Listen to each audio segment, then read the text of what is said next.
A couple months ago I did a video on my top 5 least favorite Mario Kart retro tracks, and surprisingly that video took off. Like, it's, I think, my second most popular video on the channel so far.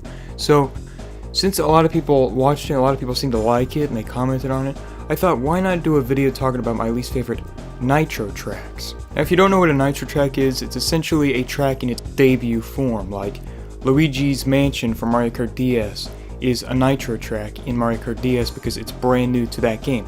But in Mario Kart 7, it's a retro track because it was brought back from Mario Kart DS. Now, I might bring up the retro track form, like let's say I have Neo Bowser City on here. I'll mostly be talking about the Mario Kart 7 version, but I might say something like, hey, I liked how they did this in the Mario Kart 8 retro track version. But it's probably not going to happen too much. I'm mostly going to be sticking to the Nitro track itself. With all that out of the way, let's get started.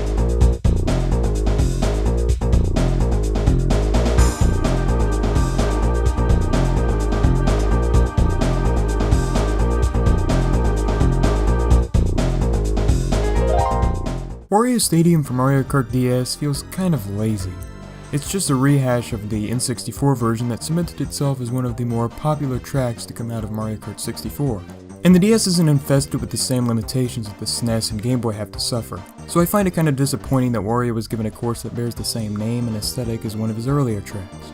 Unlike his partner Waluigi, who was given something completely new and different in the same game. So, Wario Stadium DS gets the number 10 spot, is what I was going to say, but while making this video I realized something. Wario Stadium in the N64 kind of sucks. Actually, that's a bit harsh. It doesn't suck, but I do have quite a few problems with it. One is the fact that it's so barren. It's just a bunch of dirt, a monitor, and the tackiest wall I've ever seen in a Mario Kart game. So I guess it looks like a real stadium, minus the shitty wallpaper, but is that really it? Every other track in Mario Kart 64 has some life to it, whether that be an interesting environment, a neat gimmick, or they're at the very least pleasant to look at. Wario Stadium for the N64 is just a long dirt track with Wario's face smeared all over it.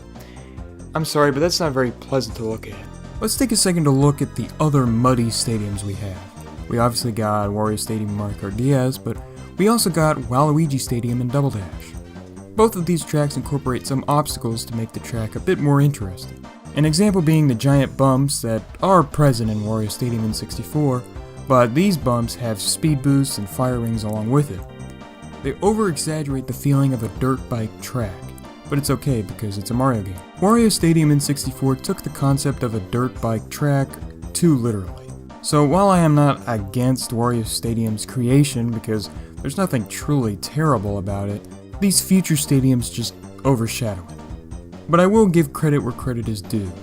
That ramp jump that can send you back to the middle of the track is pretty fun. Sometimes.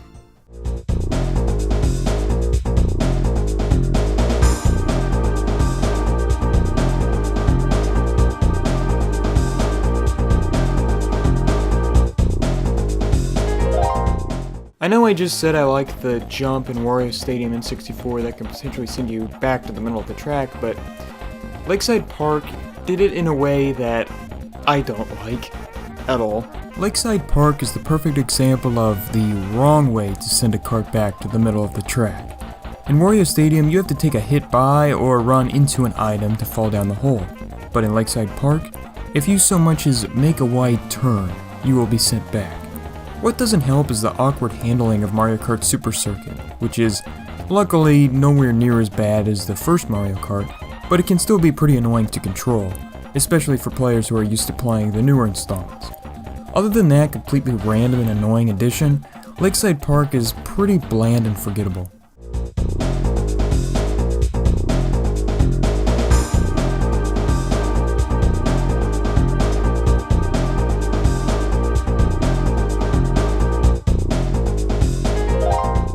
Remember when I said I was going to put Wario Stadium DS on here, but decided to put the original because I thought the remake was so much better? I can't say the same about Moo Moo Meadows. Moo Moo Meadows is practically a remake of Moo Moo Farm, and while I do think Meadows is a tad better than Farm in terms of aesthetic, I can't defend the laziness of this track's existence. All that was added were some ramps, some grass, and the fact that cows can get in your way. I would say it could have been more creative, but what else can you do with a farm? I honestly don't mind it when track ideas are reused.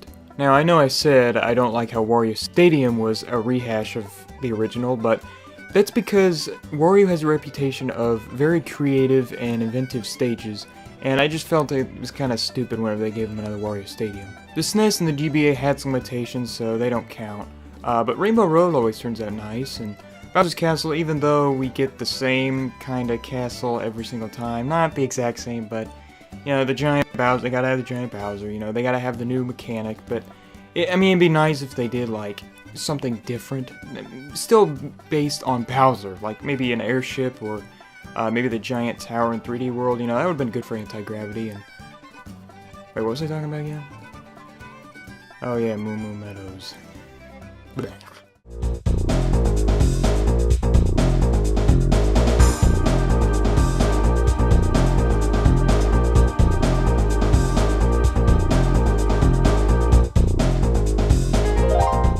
The DLC tracks we got in Mario Kart 8 were pretty amazing. Actually, all of the DLC in Mario Kart 8 was pretty amazing, but the tracks were definitely the highlight in my opinion. In these two DLC packs, we got a variety of different tracks that were inspired by locations in other Nintendo titles, and all of them were pretty amazing. All except for one. I'm gonna go over the good thing about it first. I think the idea that EXCITEBIKE brings to the table is pretty cool. A dirt bike track that constantly changes the layout every time you enter. That's pretty sweet. The problem I have lays in the hands of the execution. This track doesn't change enough upon re-entering. All that changes is the mud and stunt ramps position, but then you realize that's all the track has to begin with. Just stunt ramps and mud scattered throughout a long oval. So since this track's niche isn't executed properly, that leaves us with an incredibly boring track. A couple of stunts, drift, a couple of stunts, drift, a couple of stunts, drift, and rinse and repeat for 3 agonizingly long laps. Pretty much Baby Park done wrong. And that's my main issue with this track. It's not god-awful, but it could have been a bit more creative. Well, it is based on a classic NES title, so I guess that's cool, but it isn't enough to keep it off the list.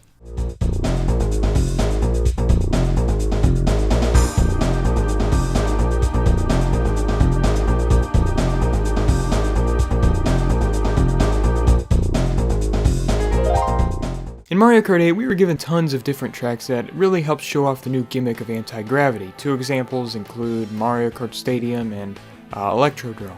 Tracks like these are created to hook and impress players about the new features of the new game. I think this is all fine and dandy as long as the game developers aren't blatant about it. Case in point, CHEEP Lagoon and Rock Mountain. Yeah, Mario Kart 7 also created some tracks that fully incorporate the new features of the game, and good god are they dull. To show off the new driving underwater feature, let's make a track that is located at a lagoon. And to show off the new gliding feature, let's have players descend from a mountain. Jesus Christ, how long did it take them to come up with these? It's just a lagoon and a mountain with some Mario enemies thrown in. Like, that's just, it's not creative at all. A better way they could have shown the new driving underwater features by making a stage kind of like Water Park from Mario Kart 8, you know. It's obviously there to show, hey, you can drive underwater, but it's set in a park. That's better than a lagoon. Or they could have done something like Wario Shipyard in 7. Wait, yeah, Wario Shipyard in 7. Now CHEEP Lagoon feels even more pointless. Like, they have Wario Shipyard. It's filled with water, and I mean, Wario Shipyard's pretty forgettable, but, I mean, it's so much more creative than goddamn CHEEP Lagoon. That one just drives me up a wall. It's just, yeah, and we've got CHEEP Beach, you know, from all these other installments, Koopa Troopa Beach or whatever. Just, CHEEP Lagoon, that's so bland, it's so bland, so lazy. I'm saying lazy a lot, I don't want to say that, because I'm sure some creativity goes into each of these tracks, but fuck no, not with CHEEP Lagoon. And Rock Mountain, that one's just forgettable, it's just a mountain.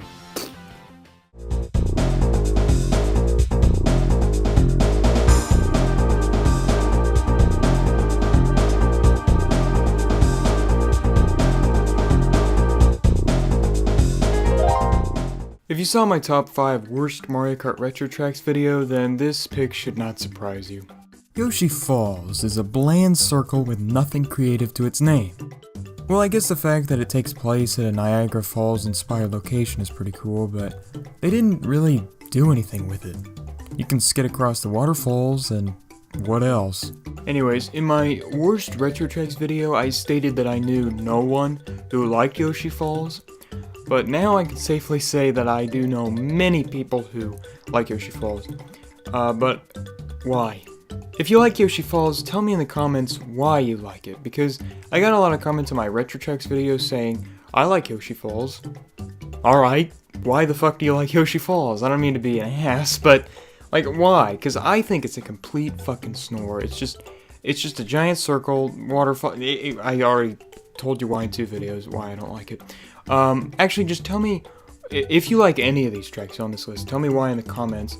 Like, don't just say, I like it, tell me why. I know there are gonna be people that still do that, but just tell me why.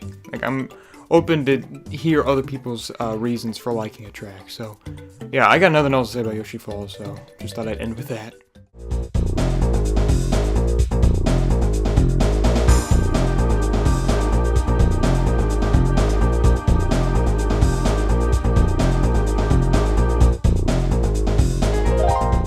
Alright, so we've gone over quite a few tracks that are pretty bland or boring, but now I'm going to go over a track that I will admit is neat and creative, but I personally have a vendetta against, and that is WARIO'S Gold Mine. This is a track that I have always struggled with.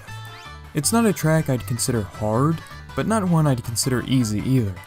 So why do I struggle with it? Thing is, I don't really know. Both the minecarts and bats are pretty annoying to dodge. Well, the minecarts are, the bats are just annoying. Another thing I don't like about it is how do I describe this? The wonkiness of going down a hill.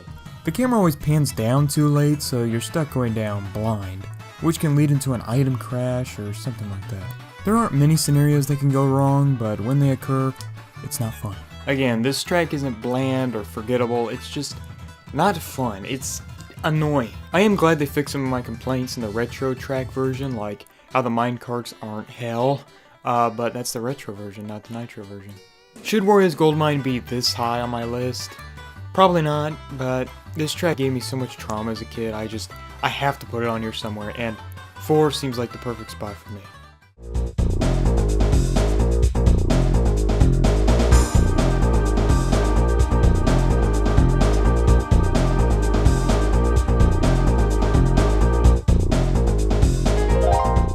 Even though I said I want Bowser's Castle to kind of change up its formula, that doesn't mean I'm not impressed with the castles we've gotten over the years. In fact, most of these tracks are in my top 25, top 30 favorite Mario Kart tracks of all time.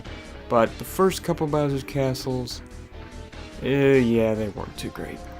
Yes, there were limitations, but did we really need 3 on the SNES and fucking 4 on the GBA?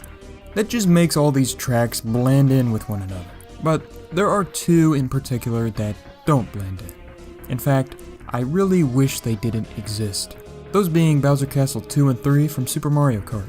2 is a maze-like course, I guess, that forces so many sharp turns, which really isn't ideal for Super Mario Kart. The middle section is what really bugs me. Who the fuck thought this layout was a good idea for Super Mario Kart? But the one thing this track is known for is this. Why is there a dead end on a Mario Kart track? Thankfully, the track doesn't point an arrow towards the direction, but still, a dead end? 3, on the other hand, is one of the slimmest tracks in the game. Yeah, pretty much all of the Bowser Castle tracks have slim 90-degree turns, but never has it been so apparent. There are wide turns on 3 that suddenly slim down, making turns on this track a nightmare. The thwomps, these 4 in particular, are hell.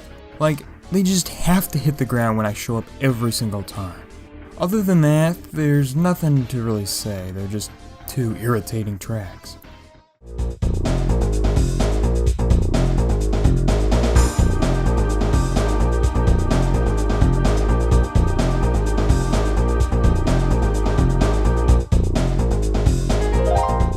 Here's a concept that was doomed from the start. A track that incorporates solid objects you must run into to pass. Why are these here? Why are these ice blocks that must be rammed into here? This is just awful track design. Both Vanilla Lake 1 and 2 from Super Mario Kart have this gimmick, and my god, it's no wonder we don't have these as retro courses. For those of you who haven't suffered the utter turmoil known as Vanilla Lake, here's a rundown of what it is. Vanilla Lake is an ice track that is covered with these solid ice blocks. You must run into them to advance. See the problem? This track forces you to run into an obstacle. I am super sorry, DK and Bowser. Which is gonna make you lose all of your momentum. It's a good thing these blocks don't come back on each consecutive lap, because, now if they did, this would make number 1 easily. But seriously, run into a block. Run into an obstacle. You have to drive into an obstacle to pass. Like, sure, if you're good at this game, you can go around it, but you have to run into an obstacle to pass. Gee, fuck Vanilla Lake.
Figure 8 circuit. Just figure 8 circuit. This is undoubtedly the laziest track ever created for a Mario Kart game. It's just a figure 8. Now, I've been avoiding the mention of circuit tracks up until now, you know, examples like Luigi's Circuit, Luigi's Circuit, Luigi's Circuit, and Luigi's Circuit. And the reason why is simple. I don't think they're bad. They aren't groundbreaking, no doubt about that, but most of them have something that sets them apart from other tracks or makes them memorable. Mario Circuit in 8 is Anti-Gravity City. Luigi's Circuit in Double Dash allows you to interact with racers that are in lower placements. Royal Raceway lets you explore Peach's castle, or at least the field. Yoshi's Circuit is shaped like a Yoshi. There's a constant downpour of rain in Luigi's Circuit GBA. Mario Circuit for Mario Kart 7 lets you go inside Peach's castle. Luigi's Circuit N64 has a hot air balloon with Luigi's face on it. Yes, not every track is super imaginative, but at least they have something you can remember. Figure 8 Circuit is just a figure 8. No shortcuts, no hurdles, no speed boosts, nothing super interesting to look at. Unless you think a figure 8 is good to look at. But most people don't. Now, I know I've said a lot of these tracks are lazy, and I really don't want to say that, because I know there was some thought put into these, even CHEEP Lagoon and Rock Mountain. I gave them some shit earlier, but really, it's a lagoon, yeah, but at least it's a lagoon. It's not a figure 8 racetrack. That's it. On a DS, not a SNES, a DS, figure 8. That's all it is. That is lazy. That is beyond lazy. Figure 8 Circuit just feels like a beta course. Like, they were testing Mario Kart DS with this. Not a finished product, not the first track in Mario Kart DS. The first track you play, if you go in the same order I do, is Figure 8 Circuit. At least the rest of the Mario Kart DS tracks are worthwhile. You know, you got some like Yoshi Falls, but most of them are pretty damn good, and I'm thankful for that, because Figure 8 Circuit, Jesus Christ, it's terrible. And that was my video for my least favorite Mario Kart Nitro Tracks. Be sure to leave your least favorite in the comment section below and explain why. And also subscribe to the channel, because I got more Mario Kart videos coming out. I got Mario Party, I got Pokemon, I got Zelda coming out soon. So be sure to subscribe if you want to see more stuff like that. I also got a Twitch channel, I'm gonna stream on there. I'm streaming some Diddy Kong Racing and some Crash too. So if you want to come watch that, come on, I got nobody else watching it, so come watch. Another reason why to subscribe is because my next couple of videos are going to be Mario Kart related. I've got my favorite Mario Kart tracks coming out. Might be top 10, might be top 20, 25, I don't fucking know. I like a lot of Mario Kart tracks. And I've also got maybe a collab coming out. Maybe, if this one works, and it's going to be Mario Kart related. So be sure to stay tuned, subscribe, and I will see you next time. Goodbye.